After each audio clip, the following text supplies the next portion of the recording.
Former elite referee Nigel Owens has raised serious concerns about one of Super Rugby Pacific's headline law trials for the 2026 season, warning that it could lead to inconsistent refereeing decisions and encourage more cynical defending. Owens, one of the most respected officials of the professional era, believes the amendment to Law 8.3, which removes the automatic yellow card that traditionally accompanies a penalty try, risks undermining consistency, deterrence, and clarity for players, referees, and fans alike. Speaking candidly on World Rugby's Whistle Watch, Owens unpacked his reservations during a detailed discussion with fellow former international referee Wayne Barnes and ex-British and Irish Lions center Jamie Roberts. A key Super Rugby Pacific law change ahead of the 2026 campaign, Super Rugby Pacific confirmed a series of law trials aimed at speeding up the game, reducing stoppages, and improving attacking flow. Among the most debated tweaks is the change to Law 8.3 relating to penalty tries. Under the revised interpretation, referees are no longer required to issue a yellow card when awarding a penalty try. Instead, any disciplinary sanction will now be left entirely to the referee's discretion, in a statement outlining the change. Competition organizers explained, it will no longer be mandatory for the referee to issue a yellow or red card to a player on the defending team when awarding a penalty try. Any sanction will be at the discretion of the referee.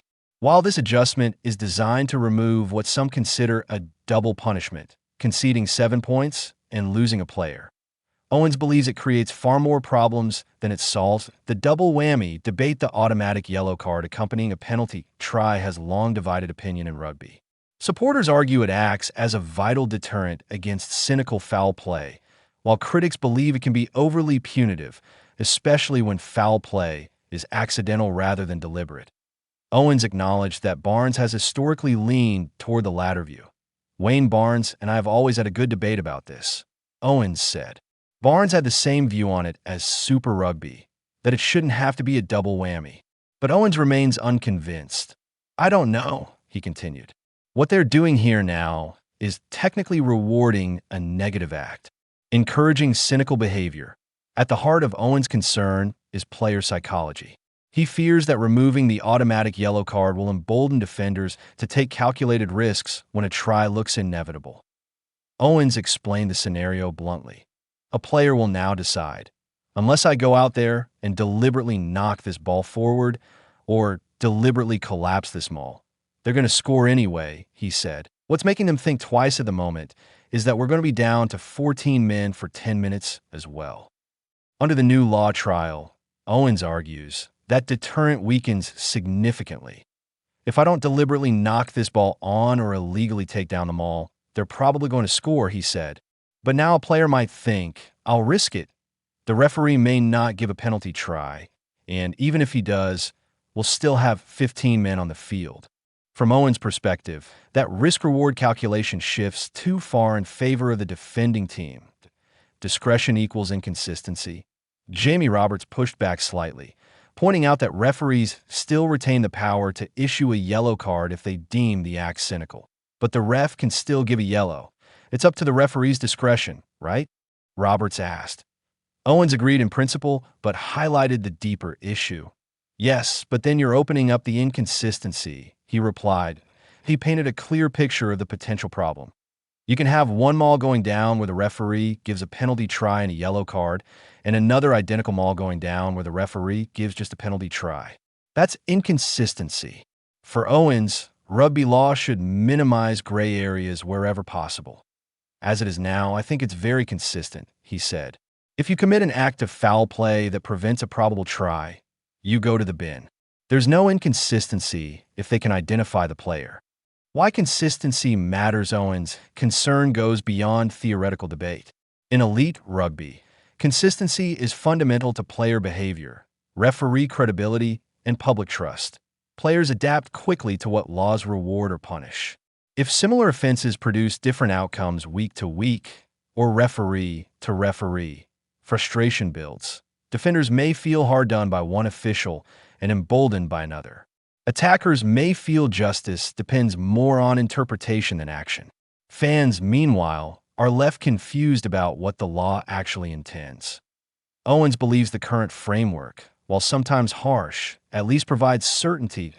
The Six Nations example.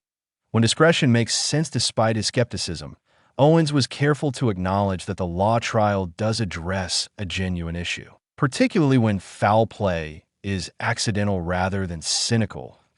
He pointed to a moment from the opening weekend of the Six Nations as an example of where the automatic yellow card may have felt unfair.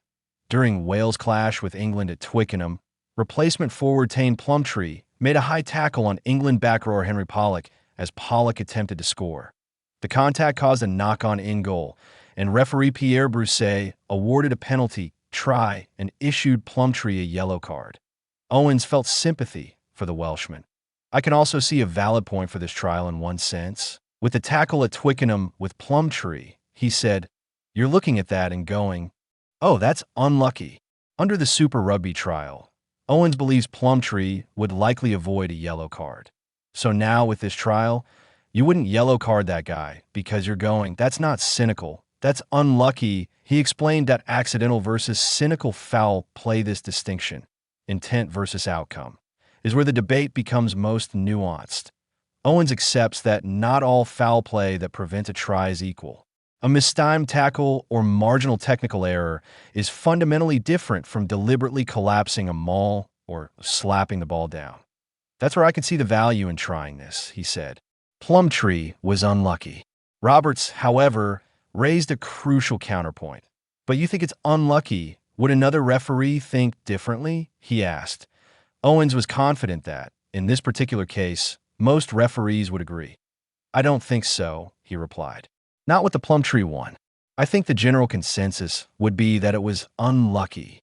Still a slippery slope.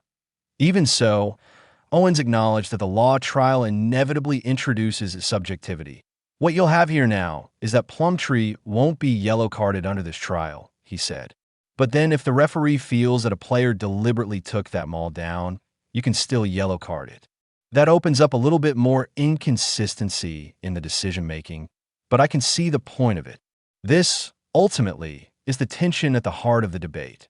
Fairness versus consistency. The why Super Rugby is experimenting. Super Rugby Pacific has positioned itself as a laboratory for law innovation in recent seasons, often trialing changes before they are considered at international level. Competition organizers argue that removing the automatic yellow card reduces over-punishment and keeps games more competitive, especially when penalty tries are awarded early in matches. They also believe referees at elite level are capable of judging intent accurately, separating cynicism from misfortune. Owens does not doubt referees' competence. His concern is structural. Even excellent referees interpret moments differently.